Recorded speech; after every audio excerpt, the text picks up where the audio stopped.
ওমর তখনও বুঝতে পারে নাই বাবা আমার ছেলে মেয়েরা কালেমা পড়ে মুসলমান। এই কথা শুনে আরো মিজাজ গরম হয়ে গেল। আমি নিলাম কল্লা কাটার দায়িত্ব, আমার ফ্যামিলি সবাই আমার উল্টা। বাড়িতে এই সাহাবীর নাম আছে নাঈম বিন বাশির। ওমরকে ডাক দিয়া কয়, এই খাত্তাবের বেটা আজ কই? কয় আপনার সাথে ছিলেন না? কই? হে রে বেটা তুই শোনস নাই কি মুহাম্মাদের কল্লা কাটতে যাবো, ঘটনা ঘটে গেছে, সিদ্ধান্ত হয়ে গেছে, মামলা সবাই টানবে মুহাম্মাদের কল্লা কাটার লাগে। সঙ্গে সঙ্গে নাঈম বিন বাশির বলে, বেটা মুহাম্মাদের কল্লা কাটতে তুই যাস, আগে নিজের কল্লা দিয়ে আয়। কয় কে? আমি বলে আমি তোর বোনের ঘরের পাশে দিয়ে আসলাম, দেখলাম তোর বোন কোরআন শরীফ পড়তেছে। নাঈম বিন বাশিরের কথা শুনে আরো মেজাজ গরম হলো। এক তো বোর বাদা, ছেলে মেয়ের বাদা, আবার বলো বোন কালেমা পড়ছে। দেখি যাই দেখে তো আর এক বিপদ। যাই দেখে ঠিকই ঘরের দরজার সামনে বোন সূরা তোহা তালাওয়াত করতেছে।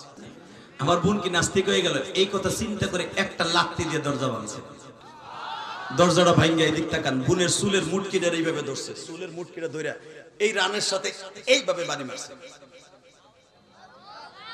রানের সাথে একটা বাড়ি দিয়ে নাক মুখ ফাটাই ফেলেছে। এইভাবে যখন মারতাছে আর মারতাছে, বোনটা কোনো প্রতিবাদ করে না। বাবা হে আমার কলিজার টুকরা সিরাজগঞ্জের বাইরা, এই সিরাজগঞ্জের জমিনে ঘুমিয়েছে আমার কলিজার টুকরা বেলকুচি দৌলতপুর ভাইদের মা।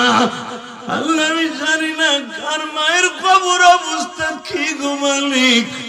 যেই ভাইরা আমার এত কষ্ট করে এনেছে, এদের মাকে তুমি মাফ করে দেও আল্লাহ, এদের বাবাকে মাফ করে দেও আল্লাহ। ডাইনে বামে আমার ভাইরা কান্দে, সভাপতির চোখ ভরা পানি, আরে বল আমার চোখে পানি। এখানে ইসলামী মাইন্ডের কলেজার টুকরা তালবে আলিম বাবাজিরা মনে মনে ভাবতেছে যে হাদিস হুজুর আমার বাবা গরিব মানুষ, আমাদের ঠিক মতো খাওয়ার পরম দিতে পারে না, মাসে ঠিক মতো টাকাও দিতে পারে না।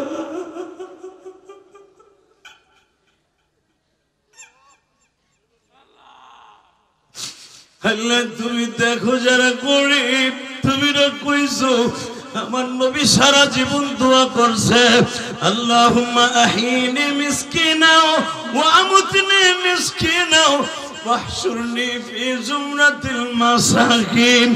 আল্লাহ আমারে যতদিন বাঁচায় রাখবা গরিব অবস্থায় রাখবা, যখন মৃত্যু দিবা গরিব অবস্থায় দিবা, যখন আমারে জান্নাত দিবা গরিবের গাড়িতে ড্রাইভার হিসাবে উঠায় দিবা।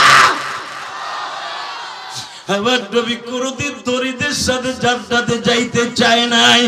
আল্লাহ দেখো আমার ভাইরা কান্দে,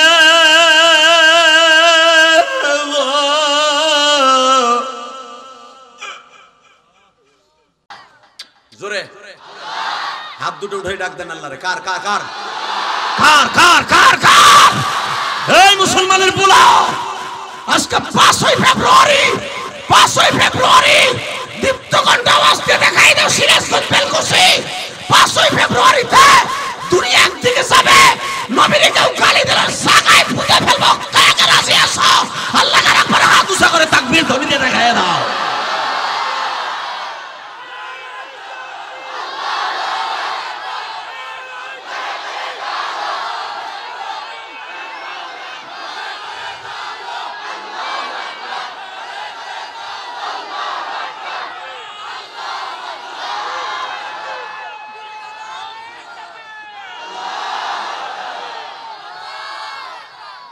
মারহাবা বলেন, আল্লাহু আকবার জোরে বলেন তো।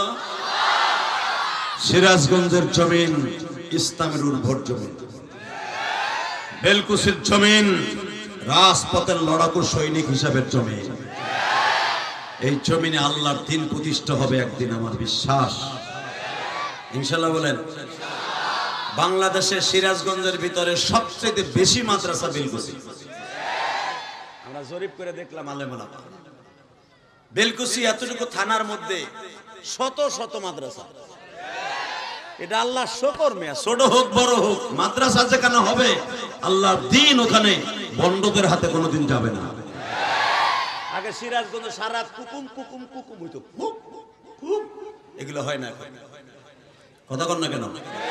কারণ মাদ্রাসার বরকতে আল্লাহ পাক এই এলাকা বরকতপূর্ণ বানাই দিয়েছে। তাকান এদিকে, জমিনের মালিক কে? এই আল্লাহকে বলতেছে, কথা বলা যাবে না। এই আল্লাহকে বলতেছে, আল্লাহ হাবিব তো কারো নাম দেখি না, 1000 নবী আমার টাইমে একই সাথে নবী আমরা, তার ভিতরে একা শুধু আমি রসুল আর সব নবী। কারণ মুসা আলাইহিস সালাম শুধু রসুল, তার ভাই হারুনও নবী, শুআয়ব বলেন, শুআয়ব, লূত, সালেহ নবী শুধু সবাই, রসুল শুধু একজন। রসুল আর নবীর মধ্যে ফার ডিফারেন্স। রসুল কাকে বলা হয়? আজকে একটু থিংস আপনাদের দিয়ে দেয়। রসুল তাদেরকেই বলা হয় যাদেরকে আল্লাহ শরীয়তের কিতাব দিয়েছে, এরকম কোরআন শরীফের মতো কিতাব দিয়েছে, নতুন শরীয়ত দেওয়া হয়েছে, তাকেই বলা হয় রসুল। কিন্তু আর যত নবী আসছে, 900 জন নবী, তখন 999 জন, 1000 এর মধ্যে 999 জনই ছিল পয়গম্বর অর্থাৎ নবী। তাদের নতুন কোন শরীয়ত দেয় নাই। তার আগের নবী মুসা নবীর পরে যে শরীয়ত, তাদের পরে একই শরীয়ত। আল্লাহ আমার জানা মতে রসুল আমি আর 999 জন হলো পয়গম্বর। এদের একজনের মধ্যে আমি কোন পৃষ্ঠায় দেখলাম না হাবিব নামে, মুহাম্মদ নামে, মাহমুদ নামে কোন নবী আছে। এবার কানবে। আমার আল্লাহ বলে, মুসা রে, ওই যে বাইতুল মুকাদ্দাসের ওয়ালের সাথে আমি দুইটা কড়া লাগায় রাখছি, ওই কড়ার সাথে আমার প্রিয় নবী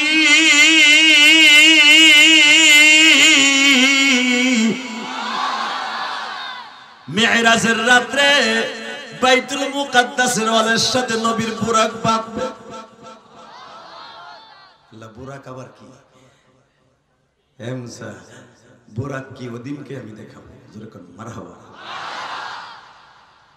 মুসা, আমার নবী মুহাম্মদকে না বানাইলে দুনিয়ার কোন নবী বানাইতাম না। হে মুসা শোন, এই করার সাথে যখন আমার নবীরে আমি এখানে আনবো, তোর জাতির পিতা ইব্রাহিমের সন্তান ইসহাক নবীকে আমি আল্লাহ একটা বাইতুল মুকাদ্দাসের ডাইন পাশে একটা নামাজে মুসাল্লাই নবী মুহাম্মদ বানাইতে বলছিলাম টাইলস দিয়া। ওই জায়গাটা কোন নবী এখনো ইমামতি করে নাই। একজন মাত্র নবী ইমামতি করবে ওখানে দাঁড়ায়া, তাকে ইমামুল মুরসালিন খেতাব দেওয়া হবে। সুবহানাল্লাহ। বোর খেতার নিচে যায় কই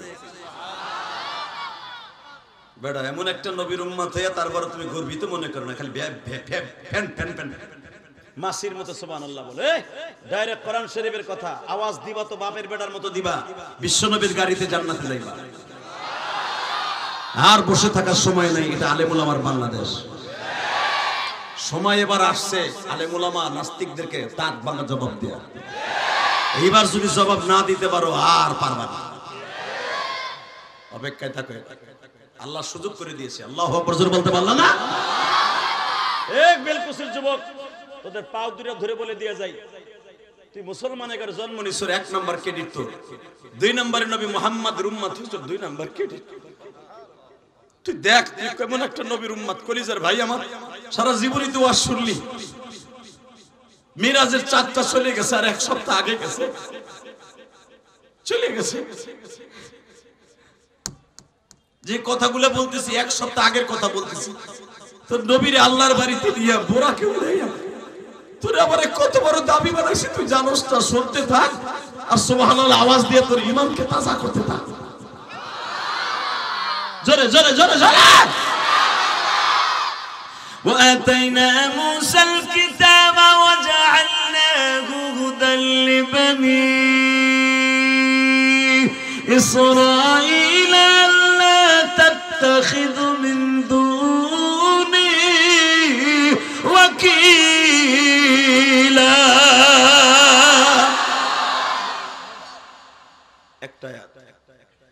قل إني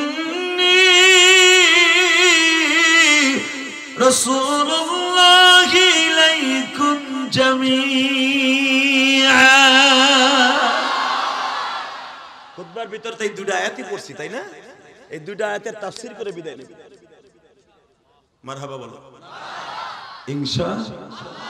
ইনশা উঠবা না তো কলিজা? উঠবি না। তুই জানোস না তোর কত দাম, শুধু তোদের দাম কত, উম্মতে মুহাম্মাদের দাম কত, এটি বুঝাবার জন্য আয়াত দুটো পড়ছি। মারহাবা বলো। রেডি? রেডি আসো তো? আমি তোমারে বলবো না সুবহানাল্লাহ বলো, তুমি নিজের থেকে বলবা। যদি কোনো বক্তা বলে সুবহানাল্লাহ বলেন, আলহামদুলিল্লাহ বলেন, তো সওয়াব অর্ধেক হয়ে যায়। ধাক্কাইয়া দায় ঠেকাইয়া করাইতে হয়। আর নিজের থেকে যখন সুবহানাল্লাহ বলবেন, যেখানে বলার দরকার, আমার কাছ থেকে নেই, কোরআন হাতে নিয়ে বলছে, আপনি যেখানে সুবহানাল্লাহ বলার দরকার যদি ওইখানে আপনি বলেন, এই 10টা পৃথিবীর সমান একটা জান্নাত আপনার নামে আল্লাহ দলিল করে দিবেন। পারবেন না?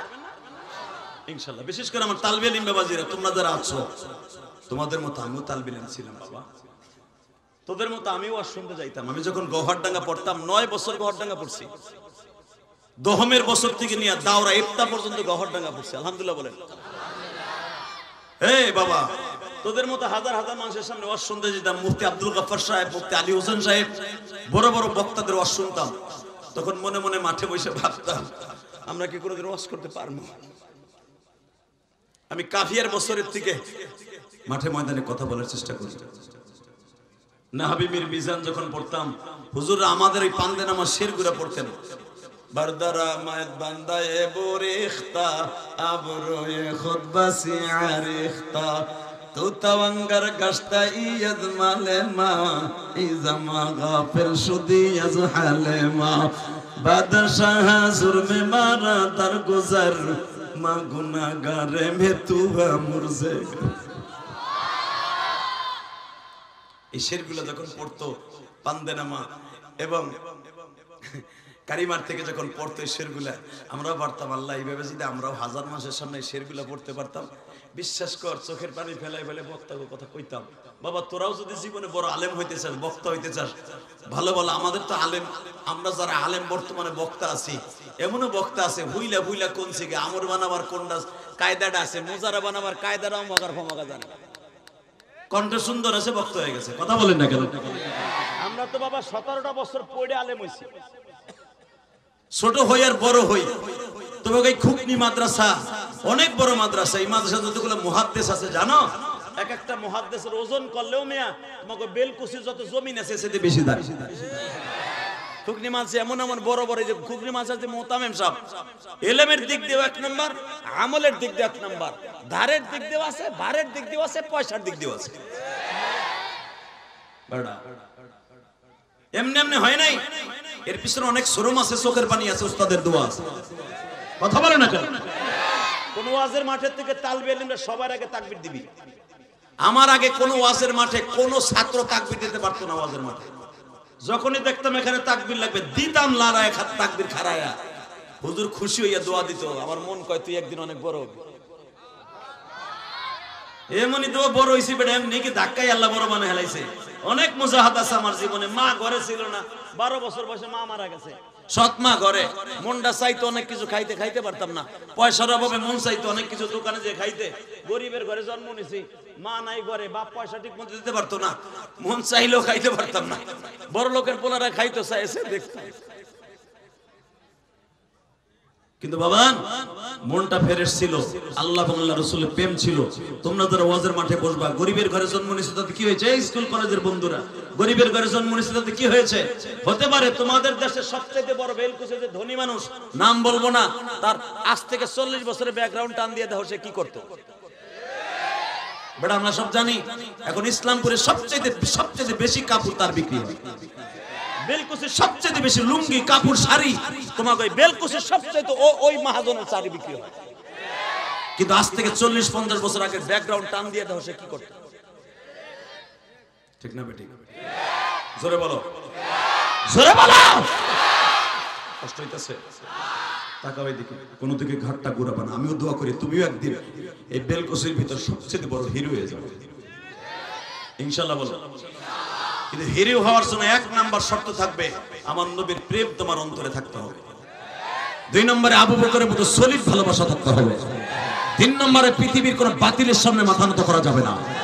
4 নম্বরে দিনের স্বার্থে পৃথিবীর কারো সাথে আপোষ করা যাবে না। 5 নম্বরে নামাজ কোনোদিন কাজা করা যাবে না। 6 নম্বরে মা বাবার সাথে কোনোদিনও বেঈমানি করা যাবে না। এই পয়েন্টগুলো তুই ধরে ধরে আমল কর, তোর সাথে বড় লোক এই বেলকুচি আর কেউ হবে না। লিল্লাহি তাকবীর। লিল্লাহি তাকবীর। আমি আবার আয়াতগুলো পড়ব, তাকবীর দিয়েন তো। وآتينا موسى الكتاب وجعلناه هدى لبني إسرائيل ألا تتخذوا من دوني وكيلا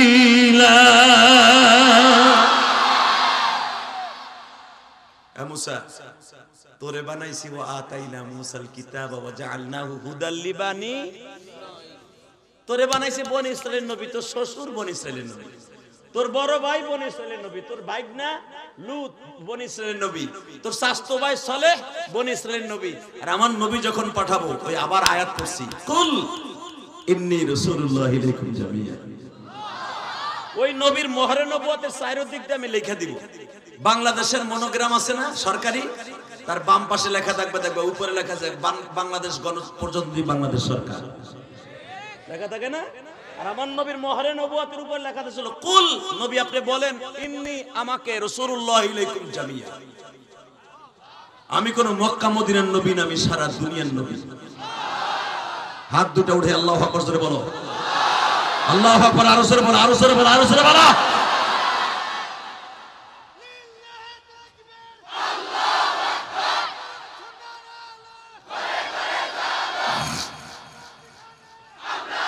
জোরে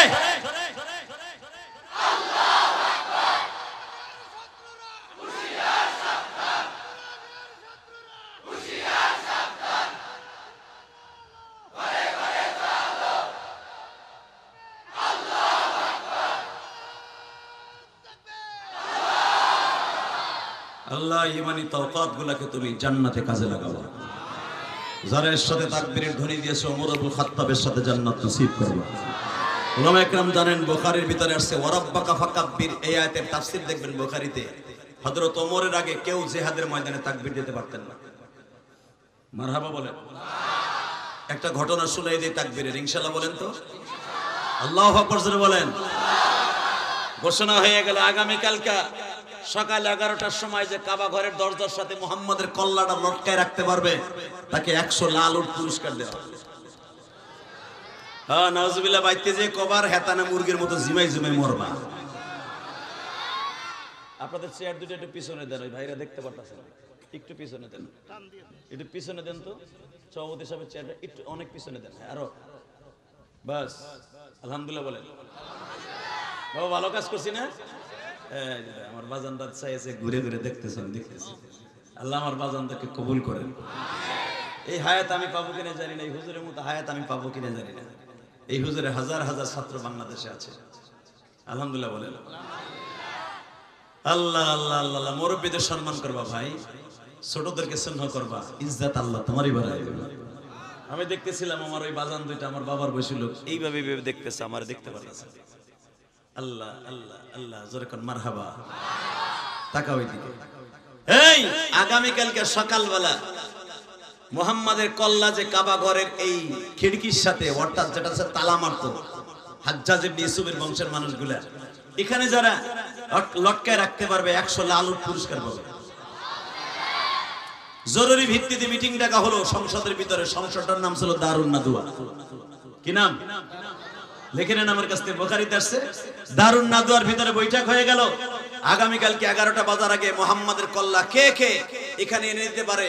এই মিটিং এর মধ্যে 450 বেঈমানের মতো একই ঘরের মধ্যে বসা। তার ভিতরে তাদের পরামর্শ মোশের যেগুলো ছিল 40 জনের মতো। এই 40 জনের ভিতরে আবার 10 জন ছিল মেন।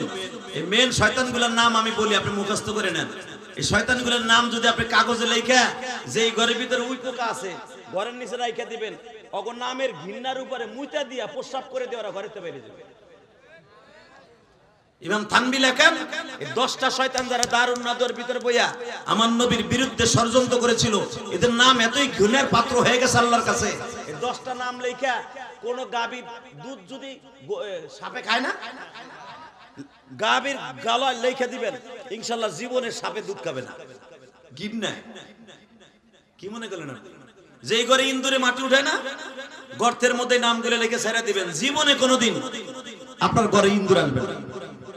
দেখেন এই নামগুলো কত ঘৃণিত নাম। 1 নম্বর আবু জেহেল, উতবা, শায়বা, মুগিরা, হারেস, নাফেল, নজর বিন হারেস, উমাই ইবনে খালদ, উতবা বিন ওয়াইস, হযরত ওমর। তখন ওমরের নাম এখন আর বলা যাবে না, কিন্তু তখন ছিল এই 10 জনের মধ্যে একজন। মারহাবা বলেন। 10 জনের ভিতর ছিল বিদায় বললাম, কিন্তু ওমর তো জান্নাতের 2 নাম্বার। কিন্তু এই 10 জন তখনও ওমর ছিল জানোয়ার, আনোয়ার না। ওমর তখন কি ছিল? জানোয়ার। ইসলামের ছায়াতলে এসে হয়ে গেল আনোয়ার। ওমর জানোয়ারের ঘরে, জানোয়ারের ঘরে জন্মনি হয়ে গেল আনোয়ার, আর আমরা আনোয়ারের ঘরে মুসলমানের ঘরে জন্মনি হয়ে গেছি জানোয়ার। কথা বলি না কেন?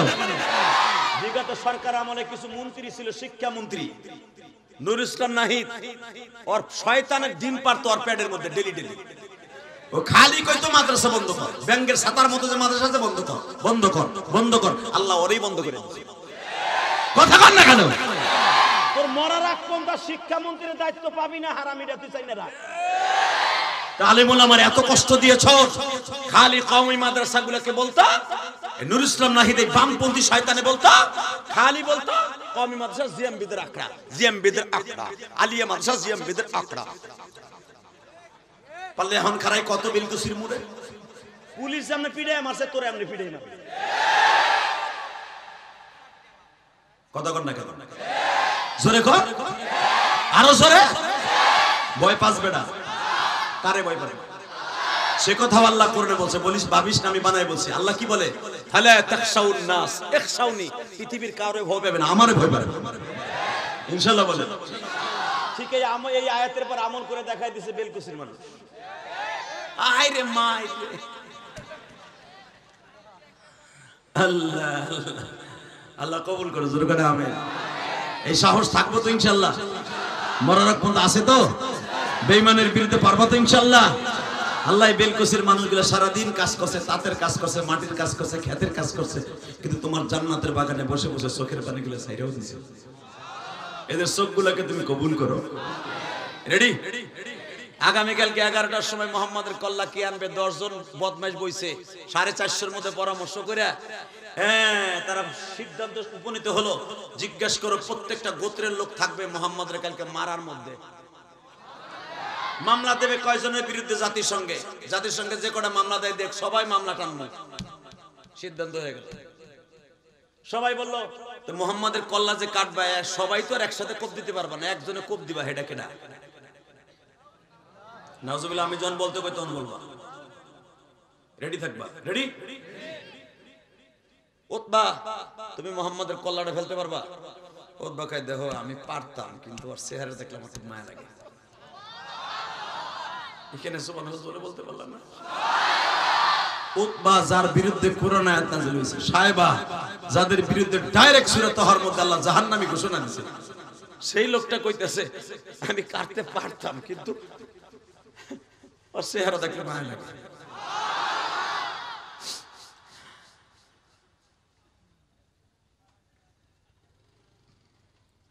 উতবা বিন রুবিয়া ছিল যার বিরুদ্ধে সূরা তাহা নাযিল হয়েছে। উতবা বিন রুবিয়ারে বলা হইল, তুমি কাটতে পারবা, তুমি তো নেতা, অনেক সাহসী। বদমাইশ কি বলে জানো? আমি কাটতে পারতাম, কিন্তু মুহাম্মাদের 9 জন চাচা এখনো বাইসে আছে, তার ভিতরে 2টা আছে বাঘের মতো, একটা হামজা, একটা আব্বাস। হামজার তীরের ধনুক এতই তীক্ষ্ণ, আমার কপালটা ছিদ্র করে দিব। আমি পারবো না। বাজানদের নামগুলো যে বলছিলাম মনে রাখেন, শায়বা, উতাইবা, উতবা বিন রুবিয়া, উমাইয়া ইবনে খালদ, নজর বিন হারেস। সবাইকে জিজ্ঞেস করলো পারবা? কেউ বলে পারবো না। সবাই বলে নেতা আবু জেহেল, তুমি পারবা না?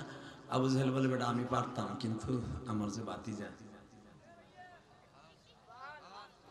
হাসবেন না, এখন কানবেন। কি কইছে? আপনি নবীরে দেখতে পারবেন না? আমি গ্যারান্টি দিলাম, আমার নবীরে দেখে আপনি মৃত্যুবরণ করতে পারবেন। বাজানরে যখন বলছে আবু জেহেল তুমি পারবা, আবু জেহেল বলে আমি পারতাম, কিন্তু আমার ভাতিজা, আমি ওর চাচা আবু তালেবের সাথে রাজনীতি করি, একসাথে ব্যবসার শেয়ার আছে, কেমনে আমি মারি? এ বাজান মাত্র 35 বছরের একজন যুবক ছিল, কনারে বসিয়া নাম তার ওমর ইবনে খাত্তাব। এই 10 জনের মধ্যে একজন ছিল, তারে বলা হইল ওমর তুমি পারবা কি? ওমর বলে বড় বড় নেতারাই ফেল, আমি ওমর কেমনে পারবো? তবে আমি খাত্তাবের পোলা বললাম আগামী কালকে 11টা বাজার আগে মুহাম্মাদের কল্লা আমি ফেলে দিব। আবু জেহেল বলল তোমার কমিটিতে সিদ্ধান্ত হইছে 100 উট দিবে, আমি সাথে আরো 10টা দিব। এটা আমার পক্ষ থেকে, এবার কানবা। ওমর বলে আবু জেহেল শোন, হতে পারস তুই আমার বয়সে বড়, আমার মতো জিদি ফুলা তুই না, আমি খাত্তাবের ফুলা, আমি তোর উটের লোভে মুহাম্মাদরে মারবো না, আমি মুহাম্মাদরে মারবো 3টা কারণে।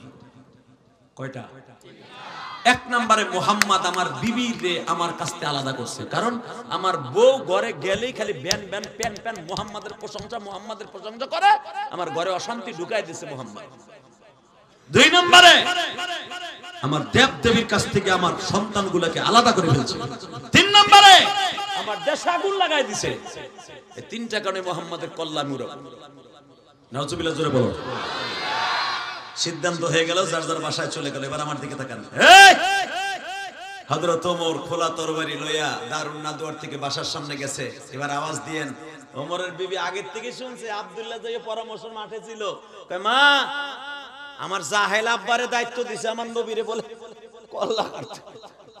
ও তো বসতাছে না একটা পদের লেগে নবী মুহাম্মাদের কল্লা কাটবে, ও তো বসতাছে না মুহাম্মাদের কল্লা কাটার মতো পুরুষ এই পৃথিবীতে কেউ জন্ম নেয় নাই, জন্ম নেয় নাই, জন্ম নেয় নাই, জন্ম নেয়। উম্মে আব্দুল্লাহ অর্থাৎ ওমরের বিবি বলতেছে তোর বাপে দায়িত্ব নিছে? কয় হ্যাঁ। ঘরের ভিতরে যখন আসছে এসে বলে কিও খুমা মেজাজ এত গরম কে? কয় মেজাজ গরম কে? দায়িত্ব পাইছি মুহাম্মাদের কল্লা কালকে উড়াম। নাউজুবিল্লাহ এখানে জোরে বলতে হবে। যখন বলছে মুহাম্মাদের কল্লা আমি উড়াই দিব, দায়িত্ব পাইছি, পথটা আমার জন্য বড় হবে, বলতে দেরি আছে গো বাজান। ওমরের বিবি প্রথম প্রতিবন্ধকতা সৃষ্টি করে বলতেছে, এ বেঈমান তুমি বুঝলা না, তুমি মাত্র একটা পদের আশায়, একটা স্বরাষ্ট্রমন্ত্রী হওয়ার আশায় তোমারে মক্কার লিডার বানাবে, সেই আশায় একটা নিরহ মানুষের কল্লা উড়াই দেবা। তুমি কি একবারও ভাবছো মুহাম্মাদের 9 জন চাচা এখনো বাইচে রয়েছে? তুমি তার কল্লা উড়াইবা, আর তার তোমার চাচারা তোমার কল্লা ঠিক মতো ধরে রাখবে না। দেখবেন যে যত বড় নেতা সে খায় বৌরাতের গুতা। কথা কন না? বৌরাতের গুতা খায় না? এই যে এমপি মন্ত্রী যেগুলা যাই দেখবেন একটাও বৌরাতের পাক খাইতে পারে না, সব পাক খায় কাজের বুয়া। কথা কন না কেন? আর এই যে আমার চাচা, তাতে কোন চাচারে কইছি ধরে লাও তুই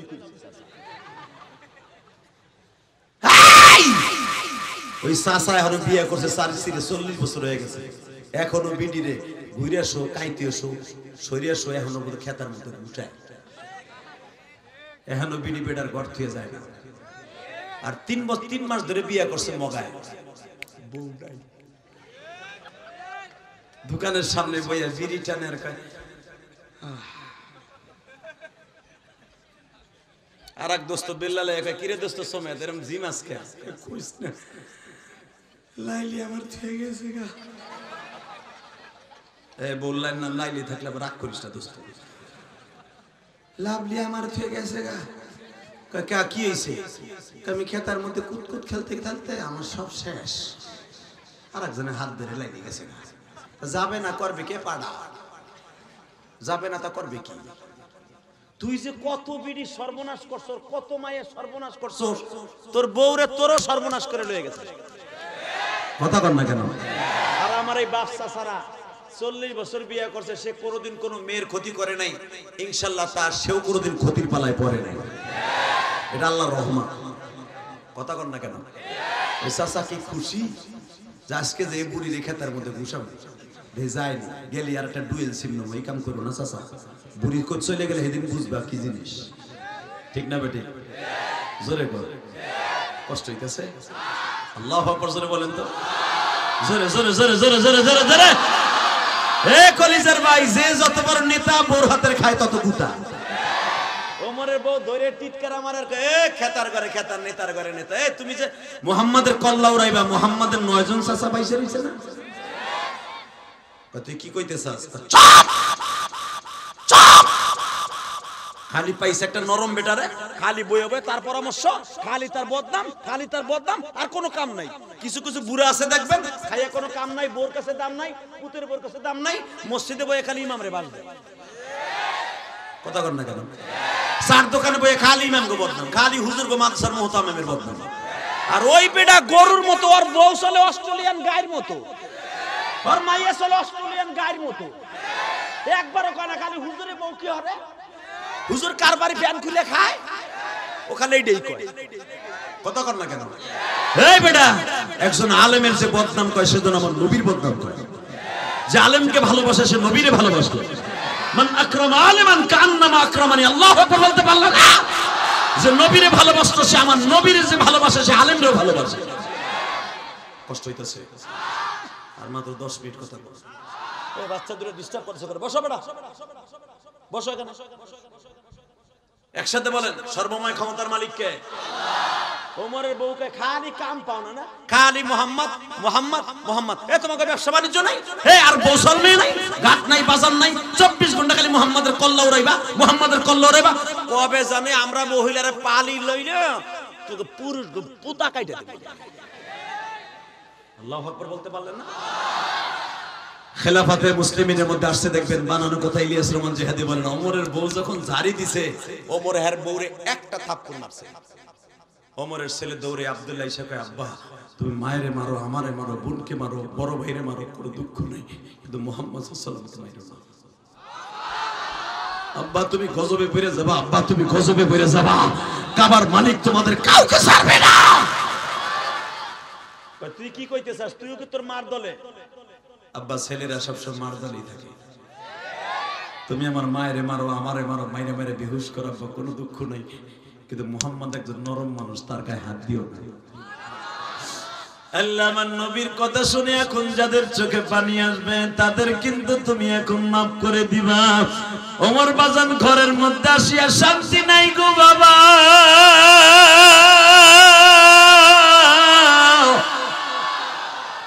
ওমরের মেজাজ আরো খারাপ হয়ে গেল, বিবির বাধা, ছেলের মেয়ের বাধা।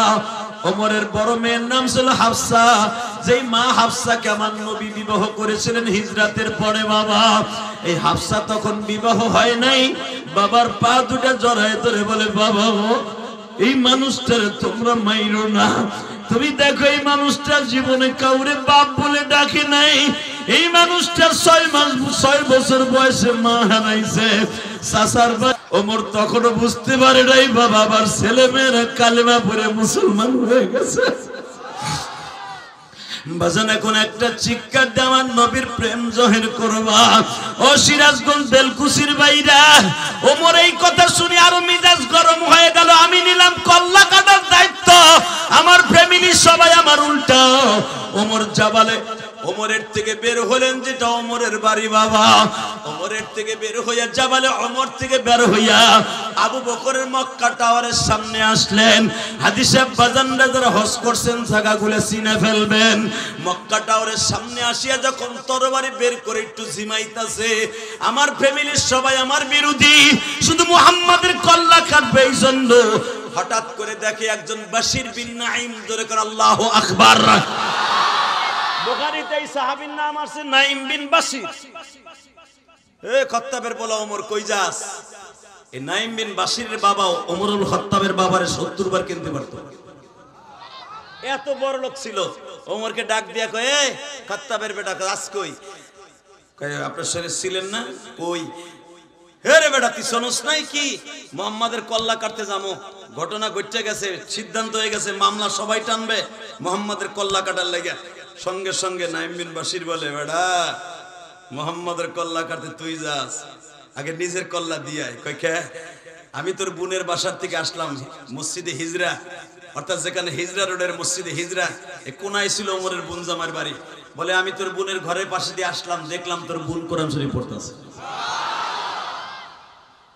মন খারাপ, ঘুমাইছে, ক্ষুধা লাগছে, ওই একজন মাথা নিচে দিকে জিমাইতেছে, আর মাত্র 15 মিনিট কথা বলবে।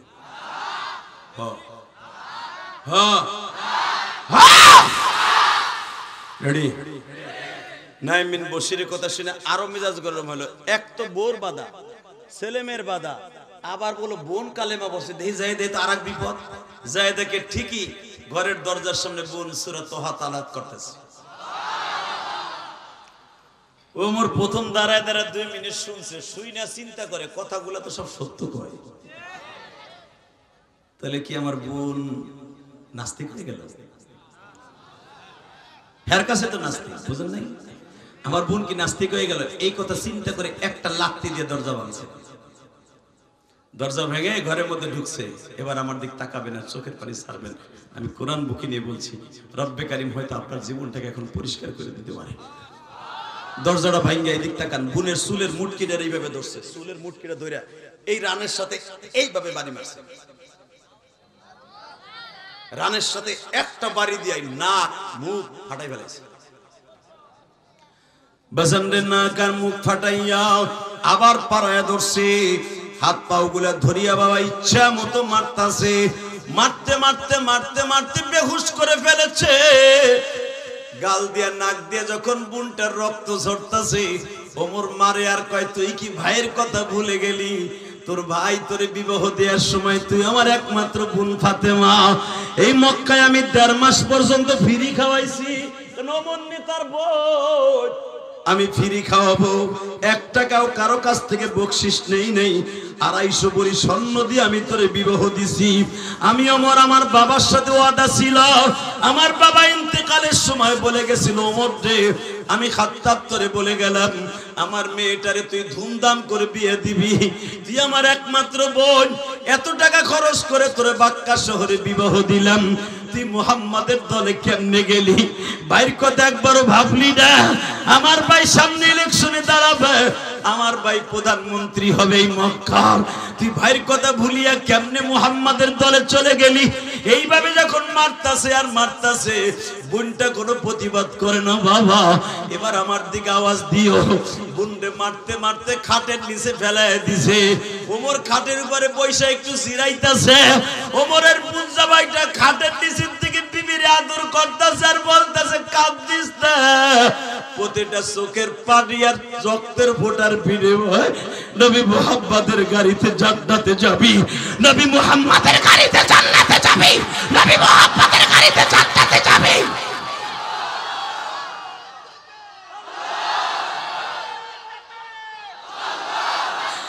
আমার কলিজার টুকরা সিরাজগঞ্জের বাইরে রে, আজকে 5ই ফেব্রুয়ারি আমার মাওলারে দেখাইয়া দাও। আমার মায়েরা যারা মহিলা প্যান্ডেলে আছেন গো মা, একটা মহিলা আমার নবীর কালেমা পড়ার কারণে দেখেন এই মহিলাটা মায়ের খাইতে খাইতে বাবা বেহুশ হয়ে গেছে। বোনটার বেহুশ দেখিয়া বোন জামাইরে ঠ্যাং ধরে চকির নিচের থেকে বাইর করছে। বোন জামাইরে যখন মাইর শুরু করছে, এবার আওয়াজ দিব উলামায়ে কেরাম। এবার ওমরের বোন বেহুশ অবস্থায় ওমরের মাজার থেকে তরবারিটা টান দিয়ে বাইর করছে। এই খত্তাবের পোলা বাবা, তুইও খত্তাবের ছেলে, আমিও খত্তাবের মেয়ে। এত সময় তুই আমার মারছর, আমি কিচ্ছু বলি নাই। আমার স্বামীর গায়ে যদি আর একটা আঘাত করস, তোর কল্লা মুড়ে দিবি। জোরে জোরে জোরে জোরে জোরে জোরে। এই সারা দুনিয়ার মহিলারা যদি এরকম স্বামী সোহাগী হয়ে যেত, না জানি দেশটা কত সুন্দর হয়ে যেত।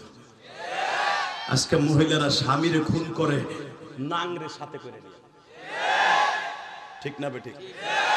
নাং বাও করে, নাং এক্স বয়ফ্রেন্ড বাও করে স্বামীর হত্যা করার জন্য। সারা দুনিয়ার নাং এক পালায় দে, স্বামীর একটা রাতের ভালোবাসা এক পালায় দে, স্বামীর শূন্যস্থান পুরো হবে না। এই পিছনে বসে কে কথা বলে? এই পাশে দেখো তো, যদি এটা টাইটেল দিতে না পারো ওয়াজ বন্ধ করে দেব। এই পাশে কথা বলে গেছে, তাহলে এবার গেলে পারবি আর ঘুষাইতে? তাহলে মনে করবো তো সিরাজগঞ্জের পুলিশ মাইরের বলা। রেডি রেডি যুবক, তাকাই দিকে যখন বলেছে আরেকটা কাজ করবি খত্তাবের বলাবো, এতদিন আমি তোর ঘরে ছিলাম, সম্পদ তুই তোর সম্পদ দিয়ে আমার বিয়ে দেস নাই, আমার বাবার সম্পদ দিয়ে তুই আমার বিয়ে দিছ। তুই পদের জন্য নেতাগিরি দেখাবার জন্য আমার টাকা খরচ করে বিয়ে দিছ। তুই যদি আমার স্বামীর গায়ের একটা আঘাত করস, এই তরবারি তোর কল্লা দুটুকরা করে দিবে। ওমর বলে যেভাবে বোন তরবারি ধরছে ও তো যুদ্ধের ট্রেনিংও জানে, আর আমি সব ট্রেনিং শিখাইছি। ওই জামানার মেয়েরাও যুদ্ধের ট্রেনিং জানতো। মা আয়েশার সামনে 8 জন 10 জন পুরুষ কিচ্ছু ছিল না জিহাদের মাঠে। আপনি জানেন যুদ্ধের একটা যুদ্ধের সেনাপ্রধান ছিলেন মা আয়েশা। খুলে দেখেন হাদিস, মা আয়েশা 8টা যুদ্ধের সেনাপ্রধান ছিলেন। কষ্ট হইতেছে তাকান দিকে। ওমরের বোনের পজিশন দেখা, প্রিপারেশন দেখা ওমর নরম হয়ে গেছে। এখন তুই তরবারি থো, তোর জীবনে আমার সামনে কথা কইতে দেখি নাই, তুই আমারে মারতে পারবি। আর একটা মায়ের আমার স্বামীর গায়ে দে, দেখ তোর কল্লা তো ঠায় নাকি। আসলে আপনার কষ্ট হয়ে গেছে। আবার আল্লাহুম্মা আমিন। কোন লাগবো কমু আওয়াজ দিন চাচা। Ready ready. এই ওমর, খাত্তাবের বেলা ওমর, তোর গায়ে যেই রক্ত আমার গায়ে সেই রক্ত। আমার স্বামীর গায়ের থেকে রক্ত ঝরছে, আমি ফাতেমার বসে থাকবো না। আমি আমার স্বামীর জন্য আমার সুখ ফিরে পেয়েছি। আমার স্বামী আমার জান্নাত, তুই আমার জান্নাত নাই। স্বামী আমার জান্নাত, জান্নাতের গায়ে হাত দিবি, তোরে আমি জাহান্নামে পাঠাবো। এরে বলে ঈমান। আল্লাহু আকবার বলতে পারলেন না? এ যুবক, এরকম একটা মাইয়া খোঁজ, পাঁচ দেখি দেখ। এরকম তো পাবি না, বরঞ্চ স্বামী বেচারা বিদেশে থাকে প্রবাসী, 30,000 টাকা দিয়ে একটা অপোসেট পাঠাইছে, বললো একটু মাঝে মাঝে কাজের ফাঁকে কথা কইব, আছে না ঢাকায় তাই পোলাটা, মাঝে মাঝে একটু বললো কথা কইব, অলেকা ভালো আছিস? আমি কিন্তু এখন রড উঠাইতেছি, দেখ এই চাই দেখ কি কষ্ট করে টাকা ভাই। স্বামীর লগে 2 মিনিট কথা কইতে টাইম পায় না মগির মাগি, সে তার এক্স বয়ফ্রেন্ডের সাথে ঘন্টার পর ঘন্টা মারতে থাকে। কথা কন না কেন? এই আমার দিক তাকাও, আছে না? এক্স বয়ফ্রেন্ড বুঝেন চাচা? বুড়া চাচা কি ছাতা বুঝো? তোমার নাতি বুঝে, ওই বইয়া তোর আরে ডিমের মতো বইয়া। এক্স বয়ফ্রেন্ড বুঝবো না, নাং নাং নাং নাঙের লগে কথা কয়। নাউজুবিল্লাহ বলতে পারলেন না? বেচারা রক্ত পানি করে পয়সা কামায়, আর হের বউটা এই দেশে বইয়া টিকটক করে আরেক বেটার লগে। ঠিক না বেঠে? আল্লাহ আমাদের হেফাজত করুক, জোর কানা আমিন, আর জোর কানা আমিন। গত বছর গজবে পড়ছিলাম প্রিন্স মামুন আর লাইলা, গজব আল্লাহ সুদাইছে, ঠিক না বেঠে? আবার কয়দিন পরে হলাম সু সু সু সুগার ড্যাডি মুস্তাক। কোন যে বিপদে পড়ি রে ভাই, আল্লাহ যে গজব থেকে কবে বাঁচাইবো না মাটির নিচে নিয়ে যাবে আল্লাহই ভালো জানে। আল্লাহ আমাদের হেফাজত করুক, জোর কানা আমিন। কষ্ট হইতেছে? আর 5টা মিনিট আমার দিক চাই, 5 মিনিট পরে বিদায় নিয়ে যাম। আরে হ্যাঁ হ্যাঁ, ওই যে একজন যায় ধরে রাখা যায় না, ওই যে ওরে টান টান দাও, টান দাও, ও গেল গা তো যাক ইনশাআল্লাহ বলেন। তবে আর মাত্র আমার দিকে তাকায় থাকেন, কলিজাটা ঠান্ডা হয়ে যাবে যখন আল্লাহু আকবার। স্বামীরে মারতে গিয়ে যখন আর মারতে পারলো না, ওমর বলে শোন তুই কি পড়তেছিলি, পড়তো পড় পড় পড় পড় পড় না বোন, পড় কলিজার বোনটা। আমার দিকে তাকান, এখন কানবেন। তখন ও ফাতেমার এই গাল দিয়ে রক্ত পড়তেছিল, গাল বেয়ে রক্ত পড়ে, নাক দিয়ে রক্ত পড়ে, রক্ত ওমর চাদর দিয়ে মুছে অন্তরে বেশি মায়ের হয়ে গেছে। দেখ আমি রাগ সামলাইতে পারি নাই, তুই আমার মাফ করে দে। তুই জানি কি পড়তেছিলি, এই যে তক্তার মধ্যে লেখা, পড়। ওমরের বোন কা চুপ, মাইরে আবার আদর করতে আইছে, তুমি আমার ভাই না? না বোন, তুই আমার কলিজার টুকরা বোন, তুই আমার আদরের বোন, তুই পড়। কি পড়তেছিলি? একটু পরে বলতেছে আমি পড়তে পারি একটা শর্তে, লা ইয়ামাসসুহু ইল্লাল মুতাহহারুন। আমি যা পড়তাছি, যা লেখা, এটা ধরাও যাবে না, ছোঁয়াও যাবে না, শোনাও যাবে না, শর্ত একটা গোসল করে আইতে হবে। দেখেন বোনরে মাইরে মায়া লাগছে তো, ঠিক আছে আমি গোসল করে আহি, তোর ডিব্বে পানি আছে, কলসিতে পানি আছে, যাও গোসল করে আবো। গোসল করে আইছে। এদিকে তাকান, বুখারীর হাদিস, আমার বাপের বানানো কথা না। ওমরের বোন ফাতেমা বর্ণনা করেন, আমার ভাইয়ের চুল দিয়ে তখনও পানি পড়তেছে, পোশাকগুলো ভিজা, এই ভিজা শরীর নিয়ে আমার সামনে এইভাবে বইছে নামাজের সূরাতে।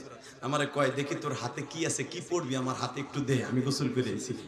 না, খালি ওযু গোসল করলেই আমার মাবুদের কোরআন ধরা যায় না। আমার বাবুদের কোরআন ধরতে হলে ভিতরে কালেমা পড়ে পবিত্র হতে হয়, কালেমা পড়ে পবিত্র হতে হয়, কালেমা পড়ে পবিত্র হতে হয়। এটা উপরে পরিষ্কার হলে হবে না, ভিতর পরিষ্কার করতে হবে। ওমর বলে, এটাই তো পারবো না, এটাই পারবো না। তাহলে তুমি ধরতে পারবা না, দূরে বসো, খাটের উপরে বসো, আমি এখানে বইয়ে বইয়ে জল চোখেতে পড়তেছি, আমার দিকে তাকান। ওমরের বোন সূরা তোহা 13টা আয়াত পড়ছিল, ওমর আর সহ্য করতে পারে নাই, একটা দৌড় দিয়ে কই, তুই এই জাদুতে আক্রান্ত হইয়া মুহাম্মাদের কাছে ধরা দিছ, আমি আর দেরি করবো না, মুহাম্মাদের কল্লা উড়াইতে যাব।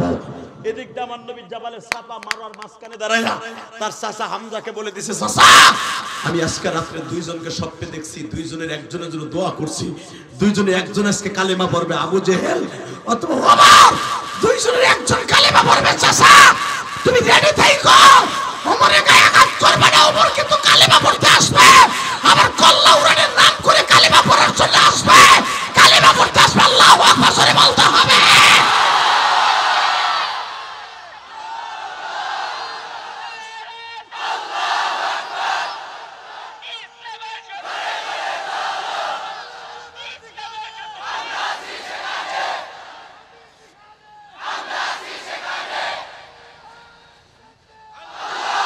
আল্লাহ তুমি দেখো তোমার এই পাগল গুলো তোমার নবীর ইশকে লাফায় লাফায় তাকবীর দেয়। ও মালিক, আমি এদের কি দিয়ে বিদায় দিয়ে যাব মালিক?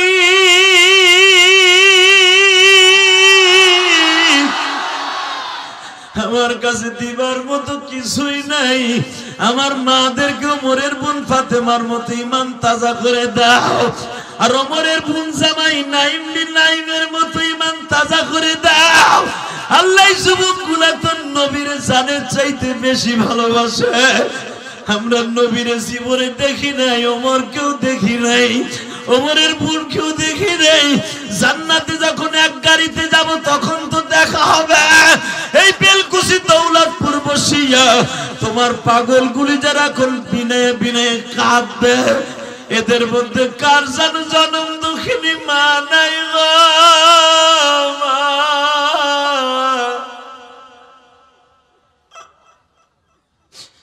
আমার মতো কার জানো মা নাই গো?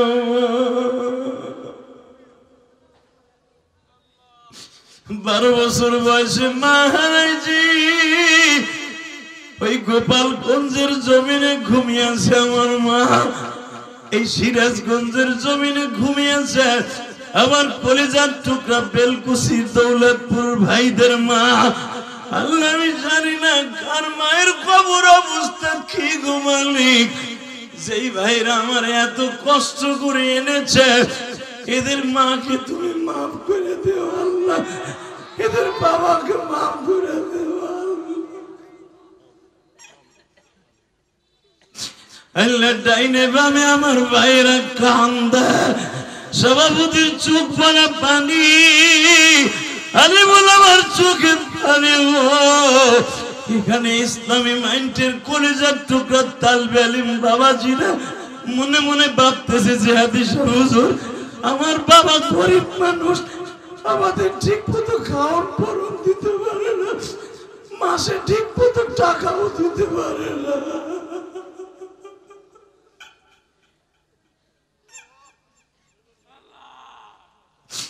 আল্লাহ তুমি দেখো যারা গরিব, তুমি না কইছো আমার নবী সারা জীবন দোয়া করছে, আল্লাহুম্মা আহিনি মিসকিনা ওয়া আমুতনি মিসকিনা ওয়াহশুরনি ফি জুমরাতিল মাসাকিন।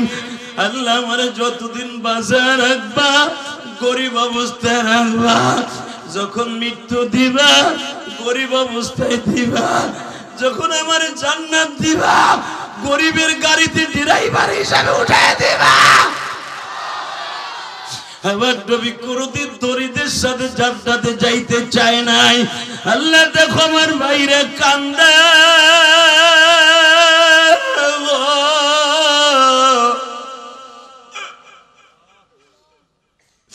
এরা জীবনে নবীর দেশটা দেখে নাই, ওমরের বাড়িটাও দেখে নাই, আবু বকরের বাড়িটাও দেখে নাই, হামজার বাড়িটাও দেখে নাই।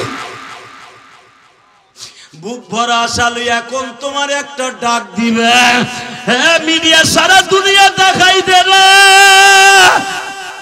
5ই ফেব্রুয়ারি 2025 সালে 5ই ফেব্রুয়ারি বজ্র মুষ্টি ধারণ করে দেখাইয়া দিবে ওমরের মতো আমার নবীর যারা গালি দিবে, নবীর যারা ইন্ডিকেট করে কথা বলবে, ওর জায়গায় মেরে ফেলবে, জায়গায় মেরে ফেলবে। 5ই ফেব্রুয়ারিতে কে কে রাজি আছো আল্লাহকে তো হাত তুলে দেখাইয়া দাও।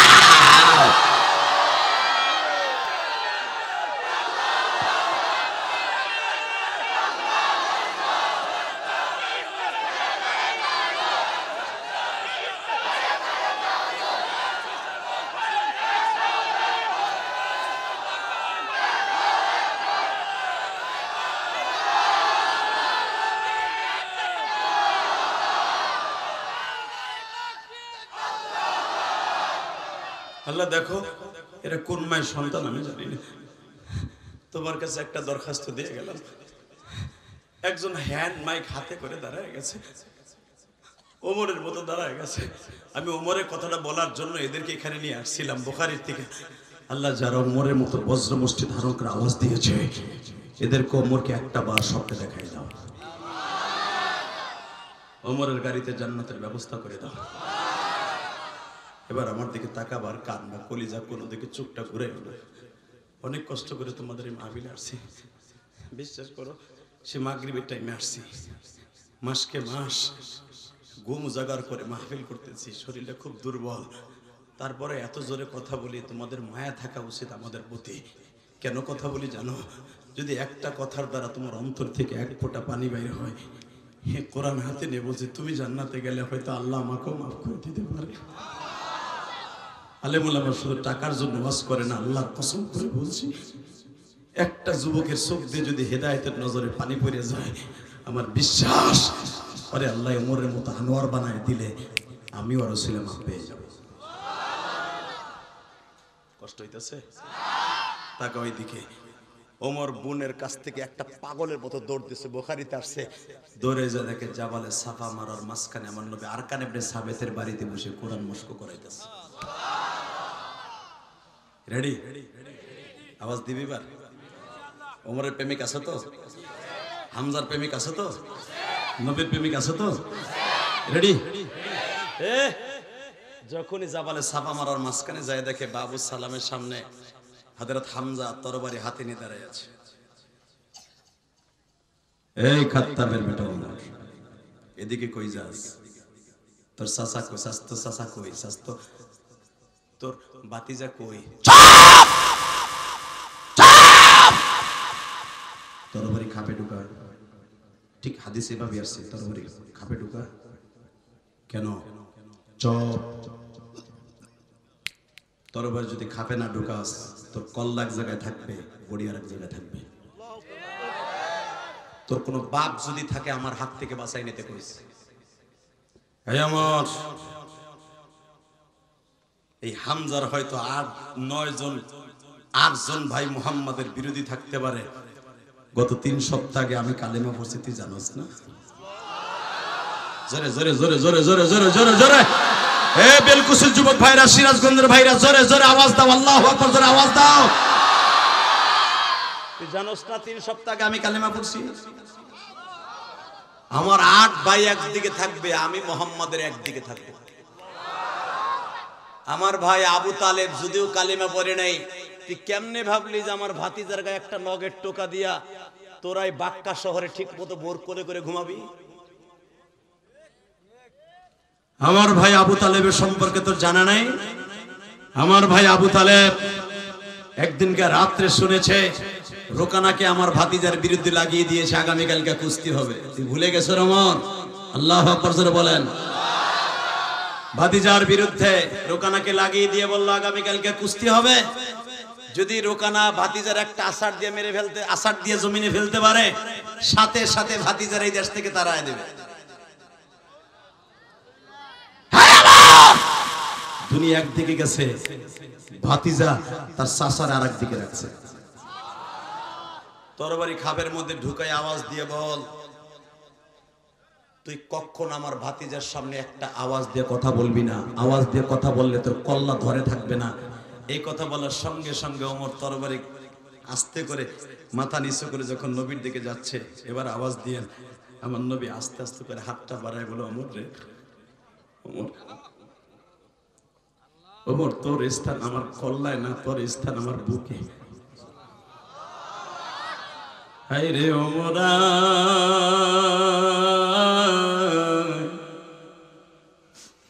বাজান ওমরকে বুকের মধ্যে নিয়ে আমার নবী কপালে একটা চুম্বন করে বলতেছে, ওমর রে, গৌরবের দ্বারা অহংকারের দ্বারা যেটা না হয় রে ওমর, সুন্দর মেজাজের দ্বারা সেটা হয়। লাকাদ কানা লাকুম ফি রাসূলিল্লাহি উসওয়াতুন হাসানাহ। ওমর উত্তম চরিত্রের অধিকারী আল্লাহ আমাকে বানিয়েছে। ওমর কোনদিন আমার নবীর চেহারার দিকে বাবা সুন্দর তরিকায় তাকায় নাই। আজকে যখন আমার নবীর দিকে সুন্দর মেজাজে তাকাইছি, ওমর তরবারিটা নবীর কদমে রাইখা বলে, নবীজি, এতদিন আমি বুঝতেও পারি নাই আপনার চেহারার মধ্যে এত মধু। আমি আমার এই তরবারি আর কোনদিন আপনার সামনে জাগ্রত করব না, বরং আপনার কাছে কল্লা কাটতে এসে কল্লা নেওয়া দিয়ে গেলাম। এ আমার কলিজার টুকরা সিরাজগঞ্জ বেলকুচির যুবক ভাইরা, আমি তোমাদের দুটা পাও ধরে বলে দিয়ে যাই, ওমর তখন লাফ দিয়ে দাঁড়ায় বলছিল, নবীজি, যেই তরবারি আপনার কদমে রাখলাম, ওই তরবারি যদি কেউ আপনার কল্লার কাছে আনতে চায়, ও দুনিয়ায় আর থাকতে পারবে না। এ সিরাজগঞ্জের বাইরে আবার একটা আওয়াজ দিও। বিশ্ব নবীর তখন বলেছিল, নবীজি, ইসলাম কি সত্য না? কয় হ্যাঁ, এই সত্য ইসলাম আর গোপনে গোপনে কোনোদিন আর প্রচার হবে না, ইসলাম প্রকাশ্যে দাওয়াত হবে। খাত্তাবের পেলে ওমর তরবারি নিয়ে সামনে থাকবে, ইসলামের দাওয়াত আপনি দিবেন। যদি কেউ বাধা দিতে আসে, কল্লা থাকবে এক জায়গায়, বড়ি থাকবে আর এক জায়গায়। তাকবীরের ধ্বনি দিয়ে সারা দুনিয়া কাঁপাইতে রাজি আছেন না নাই? জোরে বলেন, রাজি আছেন না নাই? দীপ্ত কণ্ঠে এবার আওয়াজ দাও যুবক, একসাথে আওয়াজ দিতে হবে। ভারতের যেই পুরোহিত আমার নবীরে গালি দিয়েছে চরিত্রহীন বলে, শুনলাম এই সপ্তাহের পরের সপ্তাহ তাকে ছেড়ে দেওয়া হবে। ভারতে হাজার হাজার মসজিদ উড়াই দিয়েছো, কিচ্ছু বলি নাই। ভারতে হাজার হাজার মুসলমানদের বাড়িঘর জ্বালিয়ে দিয়েছো, কিচ্ছু বলি নাই। যদি এই পুরোহিতকে বিচার সারা ছেড়ে দেওয়া হয়, সারা পৃথিবীতে আগুন লাগবে। রাজি আছো না নাই? রাজি আছো না নাই? কে কে রাজি আছো? আর একবার আল্লাহকে হাত উঁচু করে দেখায় দাও।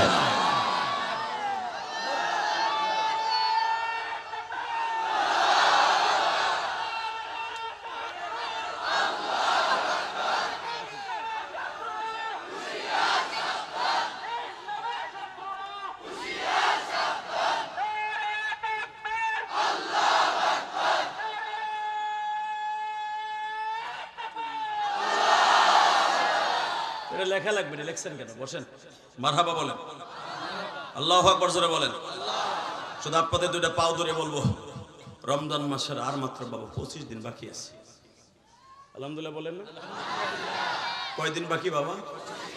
জোরে কও, আরো জোরে।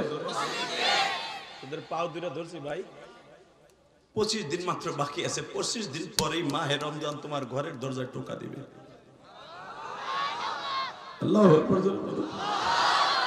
এই রমজান মাস যখন আসতো, ওমর বিশ্বাস করে উস্তুনে তওবা, মসজিদে নববীর ভিতরে একটা খুঁটি আছে, হাজী সাহেবরা জানেন, উস্তুনে তওবা। এই উস্তুনে তওবাটার এইভাবে জড়াই ধরে কান্তর বলতো, ওমর রে, তুই তো সেই ওমর ছিল যে ওমর রাসূলের কল্লা কাটতে গেছিলি। তোর মতো বেয়াদবি পৃথিবীতে আর কেউ নাই, তোর মতো জানোয়ার আর কেউ নাই। ওমর, তোর নবী কি তোরে ক্ষমা করছে? নবী না বলছে রমজান মাস আসলে যে রমজানের কদর করলো সে নবীর সাথে জান্নাতে যাবে। মান সামা রমাদানা ঈমানান ইহতিসাবা গুফিরা লাহু মা তাকাদ্দামা মিন যামবিহি ওয়া মা তাআখার। যে ব্যক্তি রোজার মাসে রোজা রাখবে তার জীবনের শুরু থেকে শেষ পর্যন্ত সব গুনাহ maaf করে দিবে। এই রমজান তুই আমার নবীর একটু বুঝায় কইস, আমি আমার জীবনে একটা রোজা কামাই দিব না, আমি ওর কোনদিন একটা তারাবি কামাই দিব না। তোর নবী তো আজকে কবরে চলে গেছে, তোর নবীরে বুঝায় কইস মাহে রমজান আমি ওমর রমজানের ঠিক মতো হক আদায় করতে পারি না, নবী যেন আমার মাফ করে দেয়। ভাইজান আমার সাথে একটা আওয়াজ দিয়ে বলেন 30টা রোজা রাখতে কে কে রাজি আছেন? উঠান উঠান উঠান উঠান। লিল্লাহি তাকবীর, লিল্লাহি তাকবীর। আল্লাহ তুমি তাকায়া দেখো মালিক,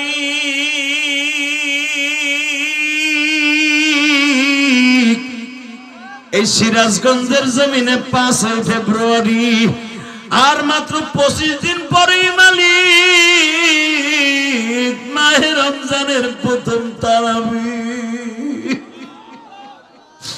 আল্লাহ দেখো আমার আলেম ভাইরা চিল্লাইলো আর তাকবীর দিল, এদের মধ্যে কার জনম দুঃখিনী মা নাই আমি জানি না।